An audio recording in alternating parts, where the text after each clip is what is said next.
Morning, Neil Sean here in the very heart of London, and as ever, thank you so much for your company. Today I wanted to share with you another movie free find that I think you will enjoy, but thank you also for your very kind comments about that recent find, Wicked as They Come, starring the beautiful Arlene Dahl. Wasn't it a great film, you know? And what I liked about it, and I'm sure many of you agree, is that it was kind of almost a modern day story, you know?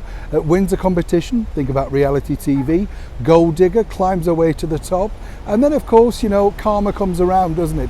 Always gets them in the end. Now this new movie that I found, I think you will enjoy it. As I say, it was made in 1948 and it's called Here Come the Huggets. And the Huggets were a family fronted by the actress Kathleen Harrison and the brilliant Jack Warner. For many, of course, Jack Warner was the star of that brilliant movie from 1950 also, The Blue Lamp. But he went on to become a superstar on the small screen, all thanks to starring in Dixon of Dock Green, possibly the oldest working copper at 82 when he finally left the series. I'm not joking. Now the Huggets really started out in the year before in a movie called Holiday Camp, which was shot entirely at a holiday camp up in Filey in North Yorkshire. And the reason for this really was it was almost like a government film. It was trying to get people back into the groove of going back to, you know, the likes of Butlins, Pontins, independent holiday camps, that sort of stuff. By having this sort of made up family, which was a typically British family of its time, they thought, yeah, this is great, it'll work, you know, we'll do this. So that's exactly how they ended up doing that. Now Here Come the Huggets has got a real royal flavour, and it also stars a very young, who we later know of course as the international singing diva of Downtown, Petula Clark, who even sings a song in the film. But Here Come the Huggets is really a sort of dual thing about the family getting their very first telephone in the house. But then they're all planning to go and see our wonderful late monarch, Her Majesty the Queen, for the occasion of the royal wedding.